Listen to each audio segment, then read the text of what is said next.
So here I've got the cover of number 2, Battle for Bustle. What is it about this particular cover that you like?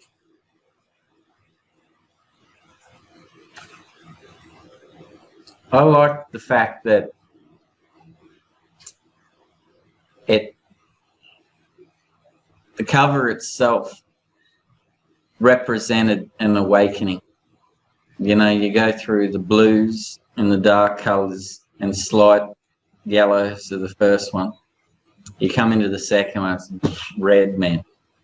And I wanted people to realise that, I guess, even though Christopher isn't quite where he should be as an individual, yep, he's had an awakening there. And it's just an eruption to the next phase of the story, because the first issue can be quite dark, and I wanted to give people the notion that there was hope. Yep. Because essentially these comic books are about hope. Hope for the individual. I hope I portrayed it correctly. I think I did. I saw it in print. Yep. And I really thought it had worked. So, I mean, look, if I could stand up right now, I don't know if you can see it. Here we go. I'll get interactive with you, man. Yep. There's, hang on, Shane, you're recording this, hey? So bear with me. I'm all over the shop, but yep. Mate, this here on this wall, right, is the original idea of the sketch. So I keep all this stuff on my walls. That there, if you can see it, is the pencil sketch. Yep, I can just make it out. Beg your pardon? I could just make it out, so yeah. Yeah, sweet. Well, it came from that drawing where, you know, he gets, you know, the ship explodes, the ragged men turn up, and he's got a chance. He never had that chance before, and everyone has a chance. So that's what I hope to portray in that cover. Okay, cool. I like it. So that pretty much probably covers what inspired the piece as well, I guess, unless you've got something more to say about that. No, not really. I just love painting and I love drawing, mate, and this all works. So, you know, it's an instinctual thing. Probably coming across as a bit of a wanker now, but yeah, it is just instinctual, man. I don't know. I really don't know whether it's right or wrong. It's just at the time, it's what I'm feeling. It's what I think will most honestly, to the best of my ability at that moment, represent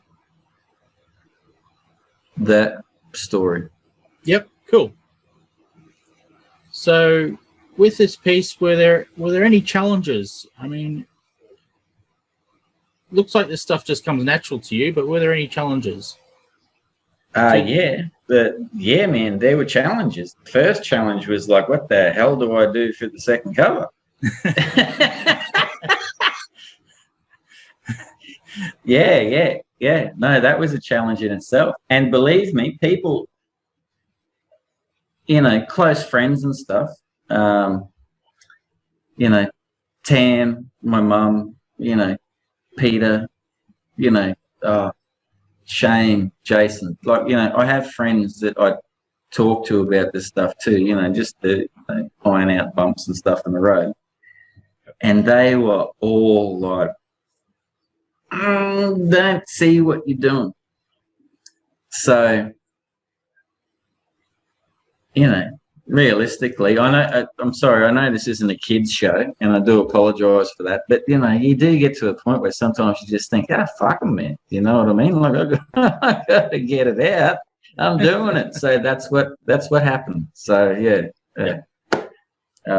No, that sounds terrible, but... no, not at all. And, Mum, if you're listening, I'm sorry I dropped the F-bomb. So... Did you have to learn? Did you have to learn anything new to do this painting, or was it all stuff you've done before?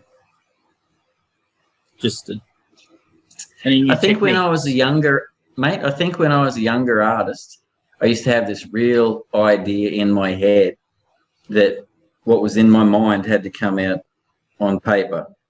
And I very quickly realized that that doesn't always happen. Yep. I don't use references. I don't have models and stuff. So a lot of the stuff, mate, honestly, 100% of the stuff that you see on page is just me bang, bang, drawing, man. I love drawing. And then when I had the 2 years where I put the pencils aside and I started painting, I realized, you know, you can build on these things. You don't just have to do it in one hit. You can come back to it in a month. You can come back to it in 2 months, you know, like, and I guess that's what I'm trying to put across is, you know, sometimes things don't have to be bloody perfect, mate. You know what I mean? Like, you just have to put it out there and have a chance.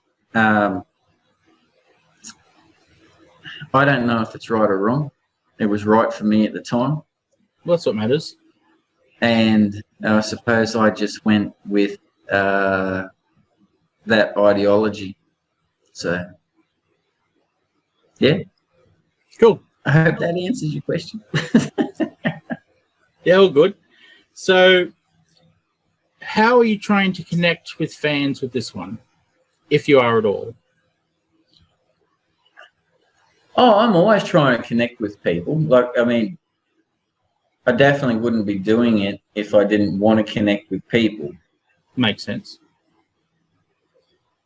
You know, whether those people reconnect with me is entirely up to the individual. I'm not going to throw stones at you, mate, for not.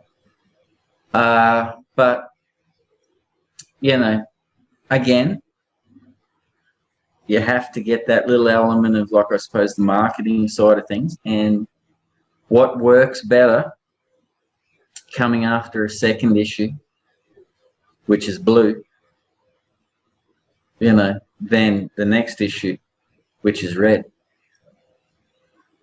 So I thought that also worked. Okay, cool. It's a very distinct cover, that's for sure. So I like it. That was Leigh talking about the cover of issue 2 of Battle for Bustle. If you'd like to check out more of his stuff, go on over to battleforbustle.com. If you'd like to check out his contribution to the calendar, go to comx.link, and that'll take you to the Kickstarter's pre-launch page where you can register your interest and get an email when it starts. So thanks for your support, and see you later.